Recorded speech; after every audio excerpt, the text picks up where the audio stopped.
said a boom, chicka boom. I said a boom, chicka boom. I said a boom, chicka rocka, chicka boom.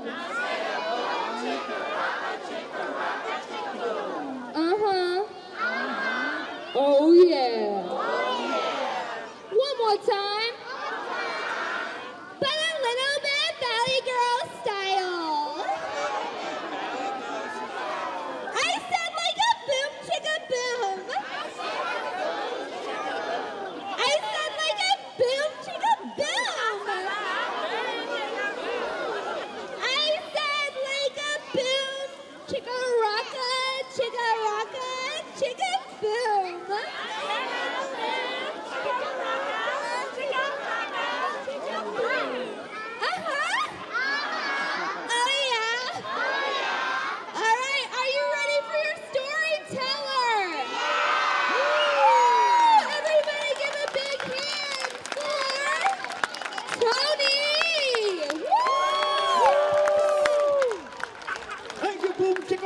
Boom! Yeah. All right, I'm going to do this. It's so funny because I do this at the end, but now I'm going to do it at the beginning here. Everybody copy what I say. P with an O. P with the O. S with the T. S with the T. O double F. O double F. And I-C-E. And I-C-E. Post office. Post office. You got to put your fist up and yell. Post office. Post office. Post office. All right, now we're going to do it like we're country stars. So everybody, here we go. A with an O. S with a T. Hey, hey. O double F. And I-C-E. Post office. Yeehaw! Well, now that was country. Here's hip-hop for as close as I get. Here we go. P with the O. P with the O. S with a T. S with a T. O double F. O double F. And I-C-E. I-C-E. Post office. Post office. Word. Oh, put your hand like this. P with an O. S with a T. O double F. And I-C-E. Post office. Boys and girls, you're not supposed to learn how to spell post office until you're in 6th grade. So don't tell anybody. That'll be our secret. Here's a story for you. This is called The Little Rooster and the Diamond Button. Once upon a time, in the land of Turkey, there was this very old lady, and she didn't have any money, but she had a little pet rooster, and she'd tell her rooster, go ahead and peck for your lunch, and she would open up the door, and the rooster would walk along the road and peck, peck, peck, peck, peck, peck, peck, peck, peck. Everybody go ahead and peck, peck, peck, peck, peck, peck, peck, peck, peck, peck, peck, peck, peck. And one day that rooster pecked up a diamond button. Everybody put your best surprise face on, go like this. Oh, look at that, I never had a diamond button before. I bet my mistress never did either. I'm going to go back and give this to her. But as that little rooster was walking along, who should he meet but the big old Turkey Sultan? Now that Turkey Sultan was sort of like being the president of Turkey, but not quite. He wasn't elected. I'll let your teachers explain all that to you later. And this Turkey Sultan, his pants were so big, he had 3 servants walk behind him and hold his pants up. When he wanted that diamond button, he looked over and said, servants, get me that diamond button. And the servants went right over and grabbed that diamond button out of that little rooster's mouth, and they put it in the treasure chamber of that Turkey Sultan's palace. But that little rooster wasn't happy. He flew up to the windowsill of that Turkey Sultan's palace, landed there, and said, "Ha-ha-doo-doo-doo." Let me try that. Ha-ha-doo-doo-doo. Now that's the easy part. The hard part's where you say, Turkey Sultan, give me back my diamond button. Everybody try that. Turkey Sultan, give me back my diamond button. You got it? Oh, nice. Thank you. Cool. Now, that Turkey Sultan, he looked over and he said, that little rooster is really starting to bother me. He was every time. He was mad. And the turkey sultan said, servants, I want you to take that little rooster and I want you to put him into a well. He'll get all wet and he won't bother me anymore. But the turkey sultan didn't know that that little rooster had a magic stomach. Can you wave your fingers like that? That's sign language for magic. So you go, magic stomach. The magic stomach. And the servants grabbed that little rooster and put him into that well. And the little rooster said, come, my empty stomach. Come, my empty stomach. Drink up all the water. Everybody try that. Come, my empty stomach. Come, my empty stomach. Drink up all the water. Everybody drink it up. And because he had a magic stomach, he didn't get one feather wet, but he flew out of that well, landed on that windowsill, and said, "Ha-doo-doo-doo-doo! Turkey sultan." Oh, one more time. Here we go. We'll all do it together. Ha-doo-doo-doo-doo! Turkey sultan, give me back my diamond button. And that turkey sultan, he was mad. Oh, servants, I want you to take that little rooster. That's it. Put him into a fire. He will get all burned up and he won't bother me anymore. But that turkey sultan didn't know that that little rooster had a magic stomach.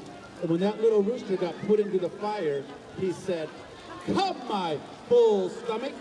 Come, my full stomach. Spit out all the water. Everybody turn around. Spit the water on your teachers. But because he had a magic stomach, he didn't get one feather wet, but he turned around and he flew out of that fire, landed on that windowsill, and said, turkey sultan, give me back my diamond button. And that turkey sultan, he was mad. Oh, servants, this little rooster is really starting to bother me. I want you to take this little rooster. That's it. Put him inside a beehive. He'll get all stung up and he won't bother me anymore. But that turkey sultan didn't know that that little rooster had a magic stomach. And the servants put that little rooster into the beehive. And as soon as he was in the beehive, that little rooster said, come, my empty stomach. Come, my empty stomach. Eat up all the bees. And because he had a magic stomach, he didn't even get stung once. But he flew out of that beehive, landed on that windowsill, and said, turkey sultan, give me back my diamond button. And that turkey sultan, he was mad. Oh, servants, this little rooster is really starting to bother me. I have tried every possible way I could think of to get rid of this little rooster. And the first servant said, Mr. Sultan, sir, why don't you take an axe and chop off his head? No, no, no, they're going to make carpet all dirty. And the second servant said, Mr. Sultan, sir, why don't you take a rope and hang it from the highest tree? No, that's not my style. And the third servant said, Mr. Sultan, sir, you're such a big man with such baggy pants.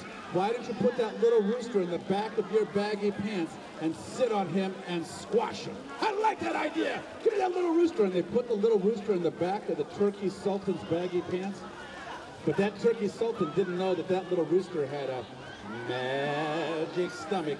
And just before he's going to be squashed, that little rooster said, come, my full stomach. Come, my full stomach. Let out all the bees. I never want to see that little rooster again. Just tell him to take that diamond button and go on home. And the servants put that little rooster into the treasure chamber, and he saw all that gold there, and he saw his diamond button, and that turkey sultan didn't know that that little rooster had a magic stomach. And that little rooster said, come, my empty stomach. Come, my empty stomach. Eat up all the gold. Everybody eat it up. Chakunk, chakunk, chakunk, chakunk, chakunk, chakunk, chakunk, chakunk, until he was so heavy he couldn't even fly. And he bent down and picked up his diamond button and waddled on home and gave it all to his mistress, where they lived very richly and happily ever after. The end.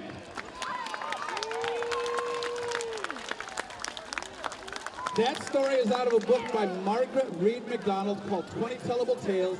So is this next one that I just love to tell. It's called Coyote's Song. Once upon a time, Dove was this little bird, and Dove landed on this sharp rock, and Dove cut her foot. And Dove was there, boo-hoo-hoo, boo-hoo-hoo, boo-hoo-hoo, boo-hoo-hoo. Everybody try that with me. Boo-hoo-hoo, boo-hoo-hoo, boo-hoo-hoo, boo-hoo-hoo. And Coyote was this big sort of wolf coming along, and Coyote looks up and says, Dove, that's a beautiful song. Can you teach it to me? And Dove said, I'm not singing, I am crying. Everybody try that. I'm not singing, I am crying. Dove, I know singing when I hear it. You teach me that song, Dove, or I'm going to eat you up. Somebody can say that at the end. You teach me that song, Dove, or I'm going to eat you up. Okay. So Dove was there. Boo-hoo-hoo, boo-hoo-hoo, boo-hoo-hoo, boo-hoo-hoo. And Coyote said, thank you, Dove. I have that song now. And Coyote went walking down the trail. A-boo, a-boo, a-boo-hoo-hoo, a-boo, a-boo, a-boo-hoo-hoo, a-boo, a-boo, a-boo-hoo-hoo. And Coyote didn't see that big log, and thunk, he tripped on the log. Oh no, I dropped that song. And he got up and he dusted himself off. Everybody dust yourself off. And he said, I gotta go talk to Dove. And Coyote went back and said, Dove, I dropped that song. I need you to teach it to me. And Dove looked up and said, Coyote, I already told you. I wasn't singing, I was crying. Dove, I know singing when I hear it. You teach me that song, Dove, or I'm going to eat you up. Okay. Boo-hoo-hoo, boo-hoo-hoo, boo-hoo-hoo, boo-hoo-hoo. And Coyote said, thank you, Dove, I have that song now. And Coyote went walking down the trail. A-boo, a-boo, a-boo-hoo-hoo, a-boo, a-boo, a-boo-hoo-hoo. And Coyote didn't see that big rock, and thunk, he tripped on the rock. Oh no, I dropped that song again. So he got up, and Coyote dusted himself up. And he said, I gotta go talk to Dove. And he went back and he saw Dove there, and Coyote said, Dove, I dropped that song again, I need you to teach it to me. And Dove looks at him and says, Coyote, I already told you. I wasn't singing, I was crying. Dove, I know singing when I hear it. You teach me that song, Dove, or I'm going to eat you up. Okay. Boo-hoo-hoo, boo-hoo-hoo, boo-hoo-hoo, boo-hoo-hoo. And Coyote said, thank you, Dove, I have that song now. And Coyote went walking down the trail. A-boo, a-boo, a-boo-hoo-hoo, a-boo, a-boo, a-boo-hoo-hoo. And Dove is thinking, Coyote keeps saying he's going to eat me up. He might really want to eat me up one of these times.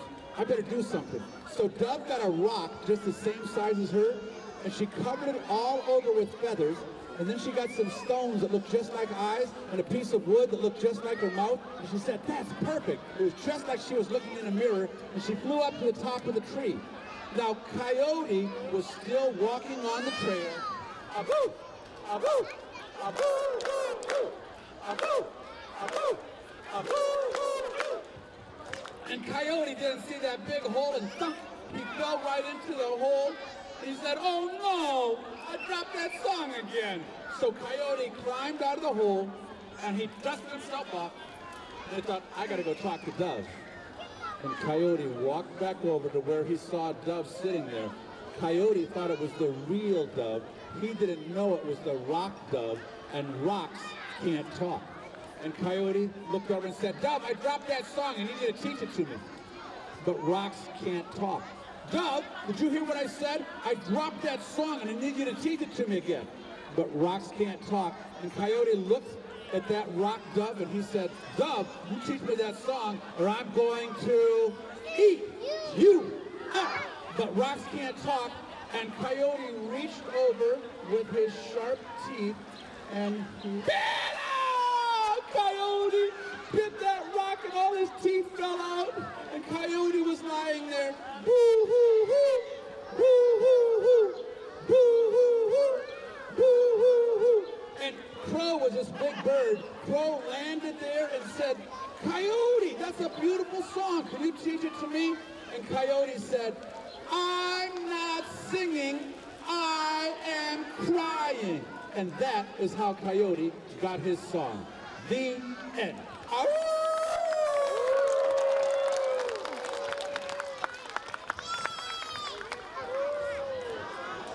Ladies and gentlemen, I didn't check with your teachers to find out, but I think we can do a tiny bit of a scary story. What do you think? You want a scary story?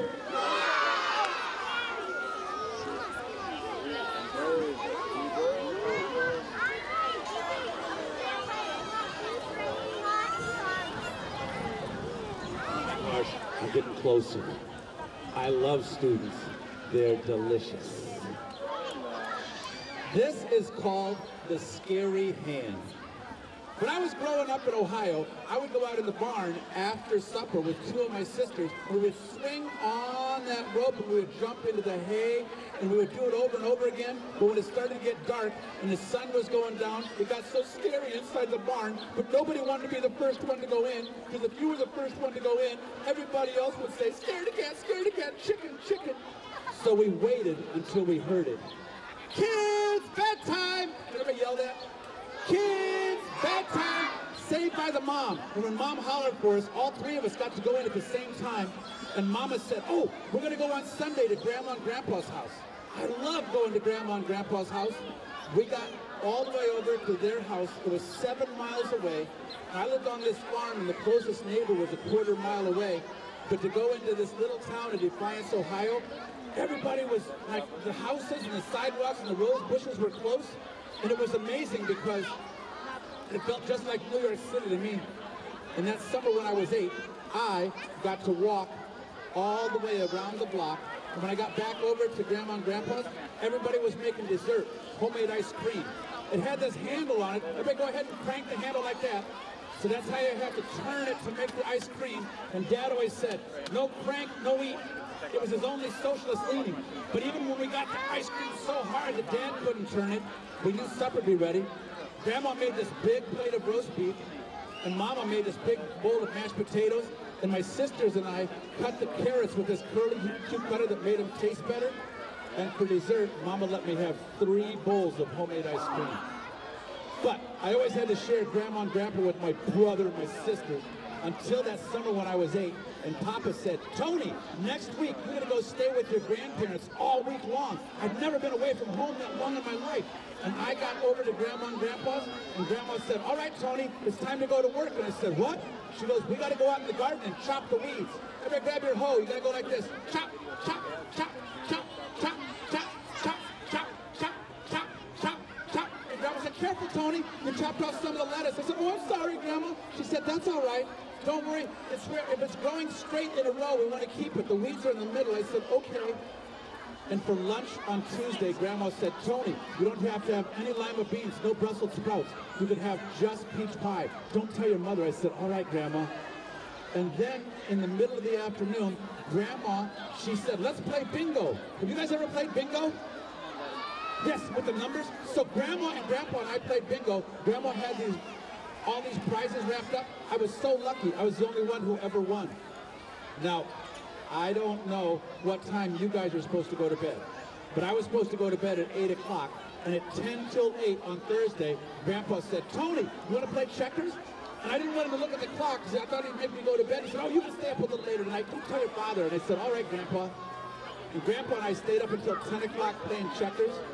And when I kissed Grandpa goodnight and kissed Grandma goodnight, their bedroom was downstairs, and I had to go up the stairs and then down the hall, and I got to the far bedroom. That's where Grandma asked me to sleep.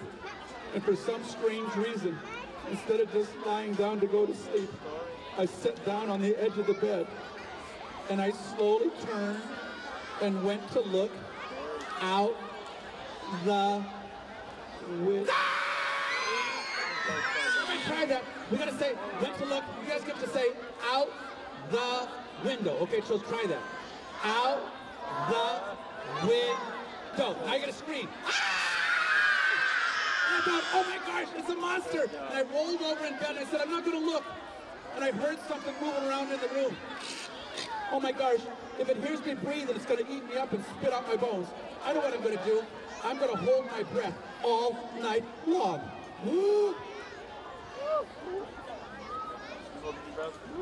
But after a minute, I had to breathe again, and I wondered if that thing was still out there. So I slowly turned and went to look out the window. So I grabbed my pillow and I put it on my head, and I said, if I can't see him, you can't see me, I'll be safe. I even made a little hole out the bottom of the pillow where I could breathe. I thought I'd stay like that all night long, but there was only one thing wrong with my plan. It was so hot, I was going to roast my brain. So after 5 minutes, I had to pull the pillow off, and when I did, I slowly turned and went to look out the window. I said, oh no, and I grabbed my sheet and I covered up my head and I said, I'm not going to look anymore, I'm not going to look anymore. And I fell asleep with that sheet on my head. And when I woke up, I went ahead and I thought, oh, I wonder if that thing is still out there. And I slowly turned and went to look out the window. There was no scary hand over there. It was just a tree branch making a shadow on the window. I knew it all the time. And I went to get out of bed and I heard, hey, there was nothing in here going to eat me up and spit out my bones. I knew it all the time. It was just the bed springs squeaking. And Grandma was downstairs. Breakfast is ready. Did everybody holler that? Breakfast is ready. And I went downstairs and Grandma said, how'd you sleep? And Grandpa said, did you have any good dreams? And I was just about ready to tell Grandma and Grandpa all about the scary hand, but I thought if I did that, they would never let me stay up until 10 o'clock playing checkers again. So I just said, I slept fine. And that's the story of the scary hand. The end.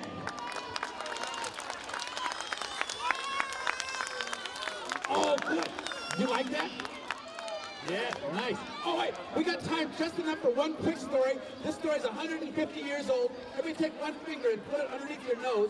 This is Snidely, and it's your mustache, and you're going to go, you must pay the rent. Everybody say that real mean. You must pay the rent. Now, this is the ribbon in Nell's hair, so take one finger. Snidely's the guy who has the apartment. Nell is living in the apartment, and Nell says, but I can't pay the rent. Everybody try that. But I can't pay the rent. Now Snidely says the same thing again. You must pay the rent. So everybody try that. You must pay the rent. And then Nell says the same thing. But I can't pay the rent. But I can't pay the rent. Now here is a bow tie, and this is Dudley. So you're going to say, you're so rich. You go, I'll pay the rent. So everybody try that. I'll pay the rent. And then Nell says, my hero. My hero. And then Snidely says, curses, foiled again. So everybody try that. Curses, foiled again. Now, curses, foiled again is an old-fashioned way for saying, gosh darn it, I didn't get to do what I wanted to do. So kids, when you go home tonight and Mama says, time for bed, you have to look up and go, bed, curses, foiled again. And if you can make your mama laugh, you will get to stay up 2 minutes later than usual. So here you go. We're going to try it all together now. We'll do the whole little story one more time. So we start out with you must pay the rent. So here we go. You must pay the rent. But I can't pay the rent. You must pay the rent. But I can't pay the rent. I'll pay the rent. My hero. Curses. Foiled again. Do I got 3 kids who want to act that out as a play? To come up here and try. I saw that girl right over there. Come over there. The girl right there. Yep. I need 2 more people. Right there. That girl right there. Come. Come. And I need another person. Wait. Oh, right there. That boy, come. All right. They already picked 3. Sit down, friends. Nice try. Now. You gotta act sooner. So, you're going to be Snidely, okay? So you're going to be really mean and go, you must pay the rent. You're going to be Nell. But I can't pay the rent. You're going to be Dudley. You're going to be so rich. You're going to go, I'll pay the rent. So, I'm going to hold the microphone up for, oh, you guys go like this with your arm. Go 3, 2, 1, action. So try that. 3, 2, 1, action. There you go. So you must pay the rent. You must pay the rent. But I can't pay the rent. Must pay the rent. But I can't pay the rent. I'll pay the rent. I'll pay the my hero. My hero. Did you say Chris is spoiled again? Chris is foiled again. Bravo! Good job, everybody! Thank you so much. My name is Tony Toledo. Read Boston is one of my favorite organizations in all of Boston. They have the storytellers, they got the storymobile, they pass out books for everybody. These guys are literacy champions, and I want to thank all of you for coming over here. Have a great summer.